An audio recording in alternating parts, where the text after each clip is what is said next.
দেন। লিল্লাহি তাকবীর। আল কোরআনের আলো, আল হাদিসের আলো, কোরআন হাদিস যেখানে, আলেম ওলামা যেখানে, আল্লাহ তাআলা কবুল করুন। সকলেই দিল খুলে পড়া আমিন। সবাইকে একটা কথা বলে দিই, ভলান্টিয়ার্স ভাড়া চলে গেছেন, সবাই করছি। আউযু বিল্লাহি মিনাশ শাইতানির রাজীম। বিসমিল্লাহির রহমানির রহিম। ইয়া আইয়ুহাল্লাযীনা আমানু তাকুল্লাহা হাক্কা তুকাতিহি ولا تموتن إلا وأنتم مسلمون. الله أكبر. সঠিক তেলাওয়াত। Now I will try my best to translation of this ayah, to translate of this ayah. আমি এই আয়াতের তরজমা করার ট্রাই করছি। আল্লাহ তাআলা বলছেন, O you who believed, fear your Lord as he should be feared. وَلَا تَمُوتُنَّ إِلَّا وَأَنْتُمْ مُسْلِمُونَ. And do not die except as a Muslim. দুইটা message এক। হে ঈমানদারেরা, তোমরা তোমাদের রবকে ভয় করো ভয় করার মতো। Just focus on this ayah, একটু বুঝবেন। আল্লাহ বলছেন শুধু ভয় করো, it's exactly not like that, এতটুকুই শেষ নয়। আল্লাহ বলছেন হাক্কা তুকাতি, ভয় করার মতো ভয় করো। ওয়ালা তামুতুন্না ইল্লা ওয়া আনতুম মুসলিমুন, যেহেতু তোমাদেরকে মরতেই হবে, তোমরা মুসলমান না হয়ে মারা যেও না। আবার বলছি, যেহেতু তোমাদেরকে মরতেই হবে, কুল্লু নাফসিন যায়িকাতুল মাউত, everyone has to take the test of death, প্রতিটা মানুষকে মৃত্যুর স্বাদ যেহেতু গ্রহণ করতে হবে, অতএব মরার সময় মুসলমান না হয়ে মরে যেও না। এই হচ্ছে আয়াতের সাবলীল তর্জমা, রাইট ট্রান্সলেশন। এবার আমরা আসব ব্যাখ্যা। প্রথমেই আল্লাহ তাআলা এখানে বলেছেন তাকওয়ার কথা। প্রথমে আমরা জানব যে তাকওয়া কাকে বলা হয়, কোরআন তাকওয়া নিয়ে কি বলে, আল্লাহর হাবিব তার হাদিসে তাকওয়াকে কিভাবে হাইলাইট করেছেন, এই বিষয়টাকে আমরা হাইলাইট করার ট্রাই করব। ফার্স্ট অফ অল আমি তাকওয়ার বেনিফিটটা বলতে চাই, লাভ বলতে চাই। একটা ব্যবসা আপনি যখন করবেন, যদি আপনি জানেন যে ব্যবসাটা করলে আমি কোটি কোটি কোটি টাকার মালিক হয়ে যাব, দেখবেন ব্যবসা করতে আপনার আগ্রহ বেড়ে যাবে। কথা ঠিক আছে কিনা বলে? মনে করেন আপনাদের চিরিবন্দর বা দিনাজপুরে সবচাইতে ফেমাস ব্যবসা যেটা প্রায় মানুষই করে থাকে, ব্যবসার নামটা কি বলুন তো? লিচু। আচ্ছা, দিনাজপুরের লিচু, তাই না? আচ্ছা, আপনি জানেন যে লিচুর ব্যবসা করলে আমার সিজনে প্রায় লাখ লাখ টাকা লাভ হবে, আপনার ইন্টারেস্ট বেড়ে যাবে, আগ্রহ বেড়ে যাবে। তো তাকওয়া অর্জন করলে লাভ কি এটা জানলে আপনার তাকওয়া অর্জন করতে মনে চাইবে। আমি তাকওয়া অর্জনের তিনটা লাভ বলবো কোরআন থেকে। বলেন সবাই তো কয়টা? না, আমি শুনি নাই, আমাকে জোরে না বললে আমার আওয়াজ ভালো হয় না। বলেন সবাই কয়টা? এক, যেই বান্দা তাকওয়া অর্জন করবে, আল্লাহ তাআলা বলছেন ওয়া মান ইয়াত্তাকিল্লাহা ইয়াজআল লাহু মাখরাজা, whoever fear of his Lord, যেই বান্দা আল্লাহকে ভয় করে, আল্লাহ will make a way out for them। যেই বান্দার মাঝে তাকওয়ার গুণ আছে, ওই বান্দা যত বিপদগ্রস্ত হোক, পরিবারের চাল নাই, ডাল নাই, ভাত নাই, ব্যবসায় বরকত নাই, টাকা নাই, বাড়ি নাই, গাড়ি নাই, ডেঞ্জার ডেঞ্জার, বিপদ আপদ বালার শেষ নাই, আল্লাহ বলছে আমার বান্দা যদি হয় তাকওয়াওয়ালা, ওকে বিপদ থেকে বের করার দায়িত্ব আমি আল্লাহ নিজেই নিয়ে নিলাম। সুবহানাল্লাহ পড়ে সবাই। এক নাম্বার লাভ। আবার আল্লাহ তাআলা বলছেন ওয়ায়ারযুকুহু মিন হাইথু লা ইয়াহতাসিব, যেই বান্দার হৃদয়ে আল্লাহর ভয় থাকবে, তার যতই রিজিকের কমতি হোক না কেন, যতই অভাব হোক না কেন, আল্লাহ বলছেন আমি তাকে এমন জায়গার থেকে রিজিক প্রোভাইড করব, এমন জায়গার থেকে খাবার দিব, রিজিক দিব, লা ইয়াহতাসিব, they never could imagine before. এমন জায়গা থেকে রিজিক দিব, I will provide the sustenance from the sources they could never imagine before. এমন ভাবে আপনার সামনে রিজিক চলে আসবে, আপনি কল্পনাই করতে পারবেন না যে রিজিকটা আসলে আসলো কই থেকে, বাট দিয়েছে একজন। আওয়াজ দিয়ে বলেন সবাই, তিনি কে? 2 নাম্বার লাভ। 3 নাম্বার লাভ আরো মারাত্মক। আচ্ছা বলেন, দিনাজপুরের চিড় বন্দরের ভাইয়ারা, আমরা সবাই জান্নাত চাই কি চাই না? আমার আব্বাজানরা বলেছে, আপনারা আমার আওয়াজটা মনে হয় বোঝেন নাই। আমরা সবাই মুসলমান হিসেবে জান্নাত চাই কি চাই না? সূরাতুর রহমান 27 নম্বর পারা আল্লাহ তাআলা বলছেন, ওয়ালিমান খাফা মাকাম রাব্বিহি জান্নাতান, for he who has feared the position of his Lord are 2 gardens. যেই বান্দা আল্লাহকে ভয় করে, কিয়ামতের দিবসে আল্লাহ তাআলা তার জন্য 2টা জান্নাতের ঘোষণা দিবে। আপনি একটা জান্নাতের মালিক হবেন না। আল্লাহ বলবে, যেহেতু তোমার মাঝে আমার ভয় ছিল, তাকওয়া ছিল, আমি আল্লাহ তোমাকে আজকে 2টা জান্নাতের মালিক বানাই দিলাম। আল্লাহু আকবার। এই হচ্ছে তাকওয়া অর্জনের বেনিফিট বা লাভ। আচ্ছা, 5 আগস্টের আগে আমরা দেখেছি কয়েকদিনের মেয়র, কয়েকদিনের চেয়ারম্যান, বাপরে বাপ, BMW কিনে ফেলেছে, ঢাকা শহরে ফ্ল্যাট হয়ে গিয়েছে। বুঝতে হবে, দাল মে কুছ কালা তো জরুর হ্যায়। এখন আমরা দেখতে পাচ্ছি অনেকে নতুন করে পাখনা গজিয়েছে, তারা নতুন করে ইসলামকে আঘাত করতে চায়। মাথায় রাখবেন, সাইদি সাহেব বলেছিলেন, যারা তোমরা আমাদেরকে গালি দাও মৌলবাদী বলে, তারা হচ্ছে সবাই আগাবাদী। বলেন তো, গোড়ায় শক্তি বেশি হয় না আগায় শক্তি বেশি হয়? গাছের আগায় শক্তি বেশি না গোড়ায় শক্তি বেশি? সাইদি সাহেব বলতেন, বাড়াবাড়ি বেশি কইরো না, 16 কোটি মানুষ গাছের গোড়ায় একটা ঝাঁকুনি দিবে, মামুর বাড়ি দিল্লি গিয়ে তোমরা পড়বা, দিল্লি গিয়ে পড়েছে।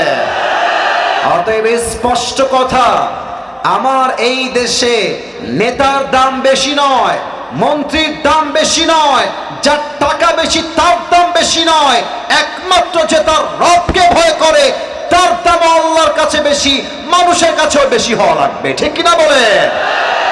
ইন্না আকরামাকুম ইনদাল্লাহি আতকাকুম, indeed the most noble of you is the most righteous of you. আল্লাহ তাআলা বলছেন, তোমাদের মাঝে সবচেয়ে সেরা ইনসাইট অফ আল্লাহ সুবহানাহু ওয়া তাআলা, আল্লাহর কাছে সে যার হৃদয়ে ভয় আছে 1 সপ্তাহ। আওয়াজ দিয়ে বলেন সবাই, তিনি কে? এবার আসুন, তাকওয়া কাকে বলে? তাকওয়া, আমি আসিফ হুজুর আজকে চিরবন্দরের মাটির তাকওয়ার আমি 2টা ডেফিনেশন দেব, 2টা সংজ্ঞা। বলেন সবাই, কয়টা? 2টা। 1, উবাই ইবনে কাব রাদিয়াল্লাহু তাআলা আনহুকে একবার ওমর ফারুক ডাক দিয়ে বললেন, হে উবাই ইবনে কাব, তুমি আমাকে বলো তো, মা তারিফুত তাকওয়া, what is the definition of তাকওয়া? তাকওয়া কাকে বলে? এদিকে ড্রোন মরম না, এদিকে তাকাও সবাই, আমার দিকে, আমার দিকে তাকান সবাই। উবাই ইবনে কাবকে ওমর বললেন, হে উবাই ইবনে কাব, আমাকে বলো তাকওয়া কাকে বলা হয়? উবাই ইবনে কাব বললেন, ইয়া ওমর, ইয়া খলিফাতুল মুসলিমিন, আপনি কি কখনো কাঁটাযুক্ত রাস্তায় হেঁটেছেন, চতুর্পাশে কাঁটা আর সাপ বিচ্ছু? বলছে, ইয়েস, আমি অনেকবার জঙ্গলে হেঁটে এসেছি। বাট কেন? বলছে, আপনি জঙ্গল যখন কাঁটা থাকে আপনি হাঁটেন কেমন করে, আপনার হাঁটার স্টাইল ছিল কেমন করে? তো ওমর ফারুক বললেন যে, আমার যেই, আমি পা তুলতে পারছি না, সরি, জুতা, এটা আমি পরি বুট জুতা, যাতে করে কোনো কাঁটা ভেতরে ঢুকে না যায়। আর আমি আমার হাতে অলওয়েজ একটা লাঠি রাখি, যদি কোনো সাপ বা বিচ্ছু আমাকে অ্যাটাক করতে আসে, আমি সাপকে লাঠি দিয়ে প্রতিহত করব। উবাই ইবনে কাব বললেন, that is the definition of তাকওয়া, এটাই হচ্ছে তাকওয়া। ওমর ফারুক বললেন, এটা কেমনে? লা মুহাল, এটা তাকওয়ার সংজ্ঞা হয় কেমনে? প্লিজ এক্সপ্লেইন টু মি, ব্যাখ্যা করেন, এর ব্যাখ্যা আসলে কি? এবার উবাই ইবনে কাব ডাক দিয়ে বলছে, ইয়া ওমর, ইয়া খলিফাতুল মুসলিমিন, এই দুনিয়ার জমিনে যখন আপনি চলতে যাবেন, একদিকে আছে হালাল আর একদিকে আছে হারাম। মনে করেন আমাদের এই বাংলাদেশে আজকাল মামা খালু না থাকলে সরকারি চাকরি পাওয়াই যায় না। সরকারি কেন, যে কোনো চাকরি পেতে গেলেই বলবে যে মিষ্টি আর চা খাওয়ার জন্য 5 লাখ টাকা দিলেই আপনার চাকরিটা হয়ে যাবে। ডক্টর ইউনূস সাহেবকে আমি একটা আবদার করতে চাই, আপনি নিয়ম করবেন যদি কোনো যোগ্য ব্যক্তি চাকরি নিতে গিয়ে ঘুষ দিতে হয়, যে ঘুষ নিবে তার জিহ্বাতে ছেড়ে ফেলতে হবে। যুবক ভাইরা আমার, চাকরি হচ্ছে হালাল, বাট ঘুষ দিয়ে চাকরি নেওয়া এটা হচ্ছে হারাম। তো চাকরিও হালাল, ঘুষ নেওয়া হচ্ছে হারাম। যদি আপনি চাকরি করতে চান আপনি হালাল ভাবে করবেন। ঘুষ যদি আপনি না দিয়ে চাকরি করেন এটা হচ্ছে তাকওয়া। আপনি বলবেন যদি আমাকে ঘুষের টাকা দিয়ে চাকরি নিতে হয়, ওই চাকরি আমার দরকার নয়, আমি ভ্যান চালায় খাবো, আমি ধান কেটে খাবো, আমি রিক্সা চালায় খাবো, বাদাম বিক্রি করে খাবো, বাট আমি মুসলমান ঘরের সন্তান, আমি হারামকে অর্জন করতে পারবো না। ঠিক কি বলে? দিস ইজ তাকওয়া। হারামকে অ্যাভয়েড করবেন। আমি আবারও বলছি, তাকওয়া বুঝবেন, হারামকে ফেলাই দিবেন, হালালকে অ্যাকসেপ্ট করবেন, এটাই হচ্ছে তাকওয়া। আচ্ছা, আপনাদের চিরিরবন্দর দিনাজপুরে বিয়ে শাদী হয় না? আরে না হইলে আপনারা আসলেন কই থেকে রে ভাই? কথা কোন হয় না? হয়। আপনারা দেখবেন মুরব্বী আব্বাজান যারা আছেন, আমার আব্বাজানেরা, মুরব্বীরা, আমাকে এই চ্যাপ্টারে একটু মাফ করবেন। মুরব্বী আব্বাজান যারা এসেছেন, আমি আপনার কাছে আপনার পায়ে হাত রেখে আগেই মাফ চাচ্ছি। আমি আপনাদের কাউকে চিনি না, কারোর সঙ্গে আমার কোনো শত্রুতা নয়, একদমই নেই। দেখবেন মুরব্বী আব্বাজান 5 ওয়াক্ত নামাজ পড়ে, বাট মেয়ের বিয়েতে ডিজে বক্সে গান বাজিয়ে মেয়ের বিয়ে দেয়। তা আমি একজন বাবাকে, মুরব্বী চাচা দাড়িওয়ালা, বললাম যে আব্বাজান আপনি একজন হাজী সাহেব, আপনি 5 ওয়াক্ত নামাজ পড়েন, আপনার মেয়ের বিয়েতে ডিজে বক্স কেন আব্বাজান? তা আমাকে বলছে হুজুর একটা মাত্র মেয়ে, ডিজে গান না বাজালে কি বিয়েটা জমে? আহা আব্বাজান আপনি কি ভাবলেন? বিয়েটা হচ্ছে হালাল আর ডিজে বক্স হচ্ছে হারাম। আপনি একটা পবিত্র কাজ করতে গিয়ে ডিজে বক্স আনলেন, আপনার মেয়ের সংসার তো আপনি আগেই বরকতবিহীন করে ফেললেন। যুবক ভাইরা, ঠিক কিনা বলেন? হালালকে অ্যাকসেপ্ট করতে হবে, হারাম থেকে বাঁচতে হবে। নাম্বার 1 ডেফিনেশন অফ তাকওয়া, এটাই হচ্ছে তাকওয়া। 1 নাম্বার। নাম্বার 2, তাকওয়া মানে হচ্ছে রাত হচ্ছে অন্ধকার, রাত বাজে 2টা, আমার রুমের গেট লাগানো, জানালা লাগানো, আমি শুয়ে শুয়ে পর্নোগ্রাফি দেখছি, ব্লু ফিল্ম দেখছি, হিন্দি সিনেমা দেখছি, আমার দরজা বন্ধ, জানালাও বন্ধ, বাট এই রাত 2টার সময় আমাকে কেউ না দেখলেও আরশে আজিম থেকে দেখছে একজন, আওয়াজ দিয়ে বলেন সবাই তিনি কে? এটাই তাকওয়া। No one can see, but Allah is observing us in every single moment, every single time. প্রতিটা মুহূর্তে আমাকে পর্যবেক্ষণ করছেন। 1 সপ্তাহ আওয়াজ দিয়ে বলেন সবাই তিনি কে? একজন যুবক সেদিন একটা কথা বলল, আমার কলিজায় এসে কথাটা আঘাত করেছে। সময় খুবই কম, শর্টকাটে বলার ট্রাই করছি। যুবকটা বলল হুজুর রাত বাজে 1টা বা 2টা, বলেন তো সবাই রাত বাজে 1টা বা 2টা। এটা কিন্তু আমি মজা নেওয়ার জন্য বলছি না, আমি হাদিসটাকে বাস্তবিক প্রেক্ষাপট থেকে বোঝাবার ট্রাই করছি। তো যুবক বলল হুজুর আমি একজন এমন যুবক যেই যুবকটা পর্নোগ্রাফির নেশায় আসক্ত, পর্ন ভিডিও না দেখলে আমার রাতের বেলা ঘুমই আসে না, এটা আমার বাজে একটা নেশা। তা আমি বললাম কি হয়েছে বলো, কি সমস্যা? তো সে বলল হুজুর রাতের বেলা আমি পর্নোগ্রাফি দেখছি, রাত বাজে 1টা বা 2টা, বাসায় আমার মাও নাই বাবাও নাই, নো ওয়ান ইজ দেয়ার, কেউ নাই বাসায়, আমি একা, রুমের লক করা, সব window is locked and the gate is also locked, সব বন্ধ করা, আমার কানে হেডফোন দেওয়া। হঠাৎ করে পর্নোগ্রাফি দেখতে দেখতে একটা ঠাস করে আমার কানে শব্দ আসলো। আমি সঙ্গে সঙ্গে মোবাইল ফোনটা অফ করে দিয়ে রেখে দিলাম। ভেবেছি বাপ মা কেউ চলে আসছে, মনে হয় দেখে ফেলবে আমাকে পর্নোগ্রাফি দেখা অবস্থায়, আমার মান সম্মান নষ্ট হয়ে যাবে। আমি ভয়ে থরথর করে কাঁপছি, কে আসলো, কে আমাকে দেখে ফেললো মনে হয়। গেট খুলে দেখছি আওয়াজটা আসছে একটা ছোট্ট ক্যাট, ছোট্ট বিড়ালের মাধ্যমে। বিড়ালটা ওখানে দাঁড়ায় আছে। আমার মাথায় টনক নড়ল, ইস রে, একটা বিড়ালের শব্দে আমার আত্মা কেঁপে উঠলো, আমার সম্মানের ভয় লাগলো। বাট আমি যে পর্নোগ্রাফি দেখছি, কোথায় সেই বিড়াল আর কোথায় আমার রব?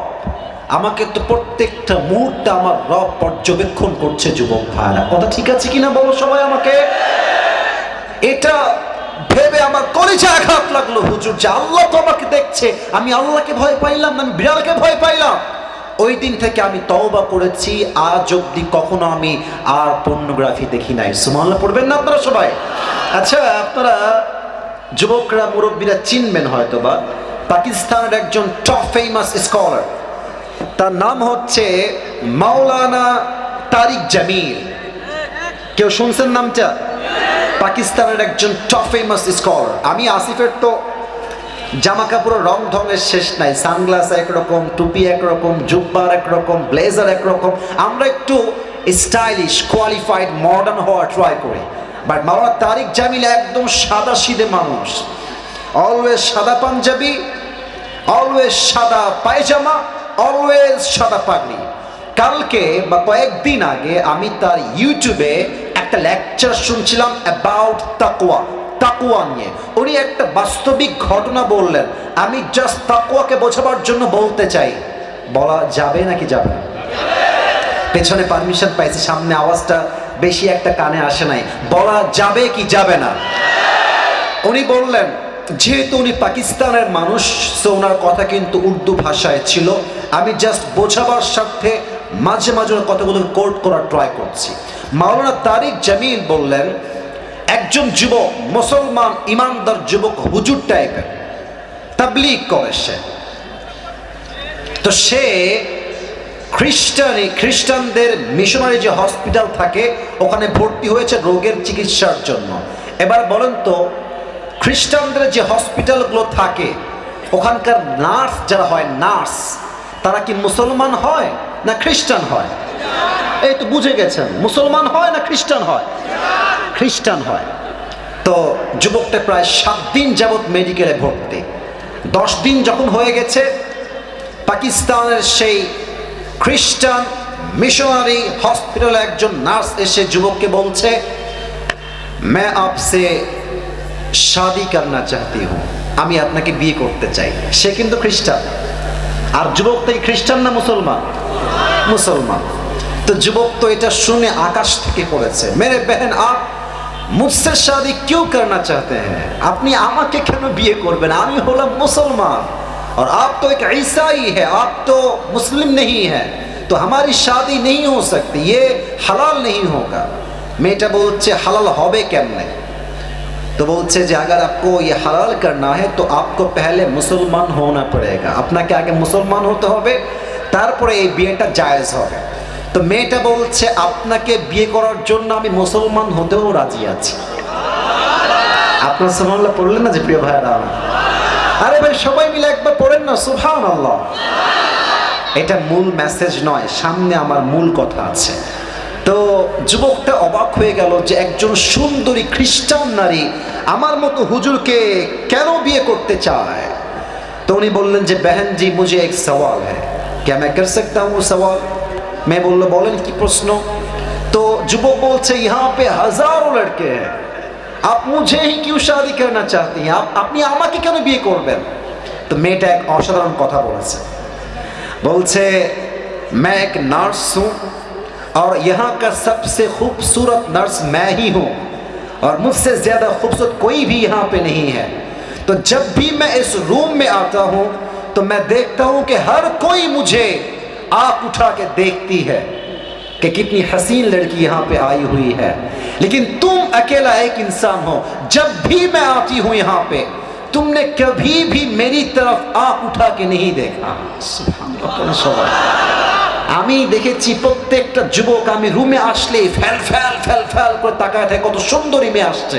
বাট তোমাকে আমি দেখেছি, তুমি কখনো একটা পলক আমার দিকে চোখ তুলে কখনো তাকাও না। তো আমি একজন মুসলমানকে বললাম যে যুবকরা আমাদের দিকে তাকায় না কেন, এই যুবক আমাকে দেখে না কেন? তো সে আমাকে বলল যে তারা তাদের রবকে ভয় করে, তারা জানে আমি যদি হারাম ভাবে কোনো মেয়েকে তাকায় থাকে দেখি, আমাকে কেউ না দেখলেও দেখে একজন, তিনি কে?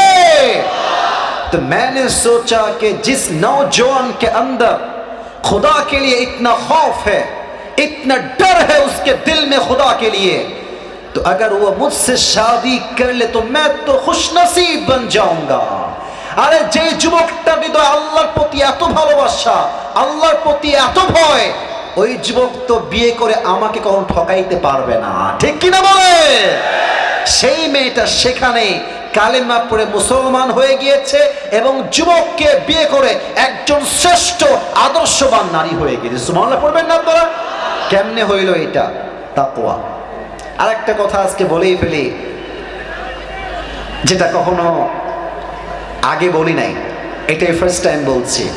আমাকেও অনেক খ্রিস্টান মেয়ে বিয়ের প্রস্তাব দিয়েছে, অনেক হিন্দু মেয়ে বিয়ের প্রস্তাব দিয়েছে। এটা আপনি ভাববেন হুজুর আপনি কি শো অফ করছেন? না, একটা মেসেজ আছে। মনে রাখবেন, হিন্দুরা, অনেকে হিন্দু আছে বাট তারা জাস্ট বাধ্য হয়ে হিন্দু আছে, যেহেতু বাপ মা হিন্দু তাই সে হিন্দু। বাট অনেক হিন্দু আছে এমন যারা সুযোগ পেলে কালেমা পড়ে মুসলমান হয়ে যাবে, ঠিক কিনা বলে? তো আমি যারা প্রস্তাব দিয়েছেন, আমি এটা মানে মিডিয়ার সামনে আজকে জীবনের প্রথম বললাম। আমি এটা বললাম এটার জন্য যে দেখেন, আপনার আচরণ, আপনার কথা, আপনার কমিউনিকেশন, আপনার চরিত্র এতটা সুন্দর হতে হবে যেন বিধর্মীরা আপনার আচরণ দেখে কালেমা পড়ে মুসলমান হতে আগ্রহী হয়। কথা ঠিক আছে কিনা বলে? তো আমি দেখেছি একজন মেয়ে যে হিন্দু আমাকে বিয়ে করার জন্য খুব বেশি পাগলামি সে করেছিল। এটা আমি আবারও বলছি, আজকে ফার্স্ট টাইম বলছি, জাস্ট বোঝাবার স্বার্থে যে ইসলামটা কত সুন্দর একটু বোঝার ট্রাই করেন। তো যখন সে খুব বেশি পাগলামি করছে, মানে সব করার ডান, কাগজ করে নিয়ে আসছে, মুসলমান হয়ে যাবে, জাস্ট বিয়ে করতে চায় সে। তো আমি যে প্রস্তাব নিয়ে আসছে তাকে বললাম, ভাই তাকে একটু বললেন যে সে সব বাদ দিয়ে আসিফ হুজুর কেন বিয়ে করতে চায়, হিন্দু মেয়ে আর কি, খ্রিস্টান না। তো পরে ওই মেয়েটা আবার তাকে বলেছে যে আমার কিছু বিষয় খুব মানে দিলে লেগেছে ইসলামকে নিয়ে। কি বিষয়? মেয়েটা বলেছে যে আসিফ হুজুর যখন ইসলামকে রিপ্রেজেন্ট করে, ইসলাম নিয়ে কথা বলে, আমার কাছে মনে হয় যে জীবনের কোনো কষ্টই কষ্ট নয় যে রব আমার বন্ধু হয়ে যায়। কথা ঠিক আছে কিনা বলে? এক নাম্বার কথা, তার হৃদয়ে টাচ লেগেছে। দুই নাম্বার কথা, সে এটা বলেছে যে আমরা হিন্দু কালচার ফলো করি বাট হিন্দুদের অনেক কাজ আমার বুঝে আসে না। যেমন হিন্দুদেরকে খুব ভালো মুসলমান হতে হলে গরুর পেশাব খেতে হয়, এটা তাদের একটা ধর্মের সিস্টেম। ভালো মুসলিম হতে চাইলে গরুর পেশাব খেতে হয়। তো সেই মেয়েটা বললো যে ইসলামে তো এরকম কুরুচিপূর্ণ কোনো কাজ নাই তো নাই, এবং হুজুরদের যে আচরণ, জামা কাপড়, পোশাক, ভাষা, ভদ্রতা, নম্রতা, এটা আমাকে বোঝাতে বাধ্য করেছে যে ইসলাম হচ্ছে পৃথিবীর সবচেয়ে শ্রেষ্ঠ ধর্ম। যুবক ভাড়া ঠিক কিনা বলে? তো পরে আমি কেমনে কি করা যায়, যাদেরকে আমি মানা করেছি, আমি একটা ইস্যুকেই এখানে সামনে এনেছি যে প্রিয় বোন দেখেন, আমার এই মাইন্ডসেট নেই যে আমি আপনাকে আবার নতুন করে ট্রাই করতে পারবো। আমার মনে হয় আপনি আগে মুসলিম হয়ে যান, প্র্যাকটিসিং মুসলিম হওয়ার ট্রাই করেন, নামাজ কালাম শুরু করেন, দিনদার হয়ে যান, আপনি দেখবেন আপনার মতো মেয়েকে বিয়ে করার জন্য হাজার হাজার যুবক লাইন ধরে দাঁড়িয়ে যাবে, ঠিক কিনা বলে? তা আমার উদ্দেশ্য হচ্ছে রবের ভয়ে থাকতে হবে, আল্লাহর জন্য কাজ করতে হবে, তাকওয়া নিয়ে চলতে হবে, যে আল্লাহ হয়ে যাবে পুরো দুনিয়া তার গোলাম হয়ে যাবে, ঠিক কিনা বলে? আচ্ছা, শেষ একটা হাদিস বলে আমি আমার, যেহেতু আমাকে অলরেডি স্লিপ দিয়েছে হুজুর, টাইম ইজ ভেরি শর্ট, আপনাকে শেষ করতে হবে একটা কাজের মাধ্যমে। তো আমি চাই, আমি আসছি 2:40, এখন বাজে প্রায় 4টার কাছাকাছি, আর মাত্র 5 মিনিট 4টা বাজতে মনে হয় বাকি আছে। আমি সবাইকে চাই, সবাই এই মুহূর্তে 2টা হাত তুলবেন, সবাই, কেউ বাদ যাবেন না। আমি যা বলতে বলি সবাই বলবেন। বলেন সবাই হুজুর। আরে ভাই জোরে কোন বলেন সবাই হুজুর। আমরা। এত আস্তে কেন বলেন সবাই? আমরা দিনাজপুরের সন্তান, আপনাকে এই এত আসতে বলো সবাই, আপনাকে। এবার জোরে বলবেন, ওয়াদা দিলাম আমরা কেউ দোয়া না করে উঠে যাব না। হাত কোথায়? এমনি উঠে যাব না। সবাই বলেন দিল খুলে ইনশাআল্লাহ। আর একবার বলেন সবাই ইনশাআল্লাহ। প্রবাদ বাক্য আছে না একটা, যে শেষ ভালো যা সব ভালো, তাই আমরা সবাই জানি। আর একটা জিনিস দেখেন, প্রায় 1.5 ঘন্টার কাছাকাছি আমি কথা বলছি, এখান থেকে উঠেই যায় না, ডান বামই হয় না। এটাই প্রমাণ এই দিনাজপুরের মাটি পুরোটা ইসলামের ঘাঁটি আমার যুবক ভাইরা, ঠিক কিনা বলেন? আপনি বিশ্বাস করেন, রংপুর, দিনাজপুর, সৈয়দপুর, নীলফামারী, ঠাকুরগাঁও, এখানে যেই পরিমাণ প্রোগ্রাম হয়, পুরো দেশের টপ লিস্টে এই বিভাগ, এই জেলাগুলো রয়েছে যুবক ভাইরা, ঠিক কিনা বলেন? আল্লাহ এই মানুষগুলোকে কবুল করুন, সকলেই দিল খুলে পড়েন আমিন। আচ্ছা, 2টা মেসেজ দিয়েছিলাম। এক হচ্ছে আল্লাহকে ভয় করার মতো ভয় করো, আর এক হচ্ছে তোমরা প্রকৃতপক্ষের মুসলিম না হয়ে মারা যেও না। এই শেষ একটা মেসেজ কয়েক মিনিট ব্যাখ্যা করব, তারপরে জাস্ট রুমাল কালেকশন হবে, দোয়া হয়ে যাবে, তারপরে নামাজ হবে। সবাই থাকবেন তো ইনশাআল্লাহ? আচ্ছা, এবার আমাকে উত্তর দেন, আমরা সবাই হিন্দু না মুসলমান? ভাই ভাই শেষ কথা, ভাই শেষ টপিক, কথা বলেন সবাই, আমরা হিন্দু না মুসলমান? আমরা খ্রিস্টান না মুসলমান? আরে মিয়া গৌরব নিয়ে বাঘের মতো কর, আমরা সবাই বৌদ্ধ না মুসলমান? তো আল্লাহ কেন বললেন যে তোমরা মুসলমান না হয়ে কবরে এসো না? আমরা তো মুসলমান, তবুও আল্লাহ বললেন তোমরা মুসলমান না হয়ে কবরে এসো না। কেন? ব্যাখ্যা আছে। প্রিয় ভাইয়েরা আমার, আমাদের দেশ হচ্ছে বাংলাদেশ। আমরা মুসলমানরা সাম্প্রদায়িক দাঙ্গা লাগাতে চাই না, আমরা সম্প্রীতি নিয়ে থাকতে চাই। আমরা দাঙ্গা নয়, আমরা শান্তিপ্রিয় মুসলমান যুবক ভাইরা, ঠিক কিনা বলে? আমাদের পাশের দেশ হচ্ছে আমাদের দেশের সবচেয়ে বড় শত্রু দেশ, বলতে আমার লজ্জা লাগছে, এই সত্য কথা যুবক ভাইরা। আর আর আর ভারতের যে সাংবাদিকগুলো নিউজ রিপ্রেজেন্ট করে মিডিয়ার সামনে, তোমরা আমার কথার ভাঁজ বুঝবা, এদেরকে সাংবাদিক মনে হয় কম, হকার মনে হয় বেশি যুবক। আর একটা আছে, বাংলাদেশ আর থাকবে না।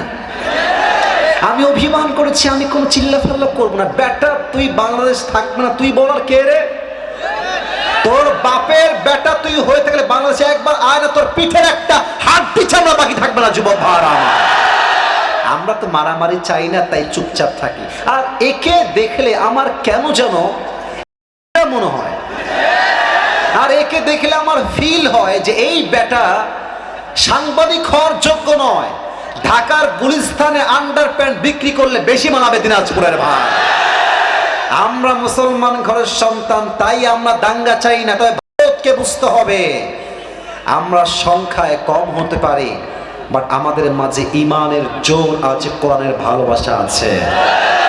পানি যতই নম্র হোক, যতই ঠান্ডা হোক, বাট পানির স্রোত যখন একবার শুরু হয়ে যায়, পানির তর্জন গর্জন স্রোতে আকাশ সমান পাহাড়কেও পানি ভেঙ্গে চুরে 2 টুকরো করে দেয় যুবক ভাইরা আমার। অতএব যদি ভাবে আমার দেশের 1 ইঞ্চি মাটিকে তারা দখল করবে, স্পষ্ট পয়গাম, আগামীতে কোন স্বৈরাচারের মাধ্যমে যদি আমার দেশের স্বাধীনতা সার্বভৌমত্বে একটা আঘাত করা হয়, এই দিনাজপুরের মাটির থেকে একটা শহীদ আবু সাঈদ নয়, হাজার হাজার শহীদ আবু সাঈদ মাথায় কাফনের কাপড় বেঁধে রাস্তায় জীবন দেওয়ার জন্য, শহীদ হওয়ার জন্য প্রস্তাবে 2 হাত তুলে বলেন সবাই, ঠিক কিনা?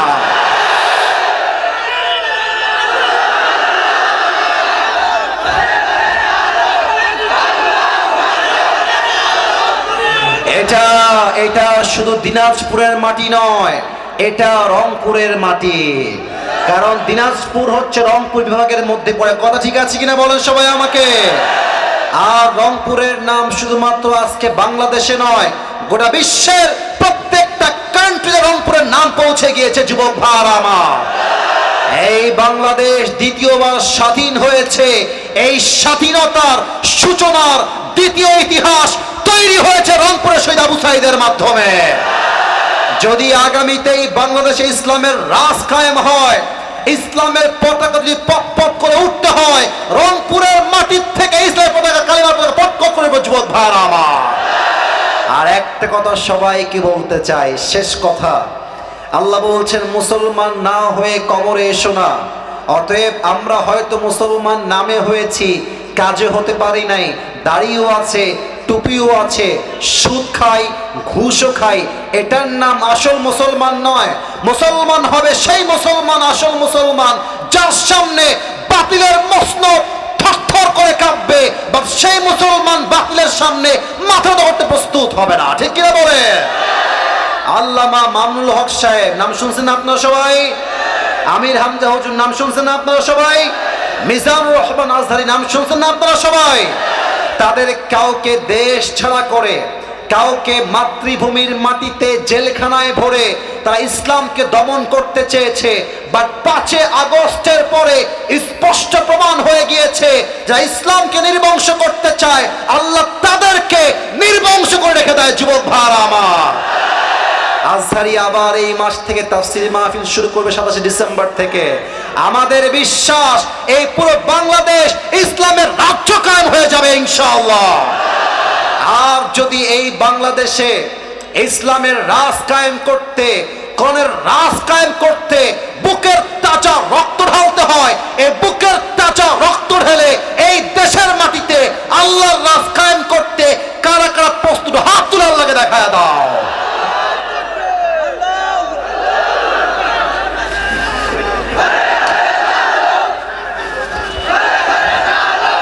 আমার সঙ্গে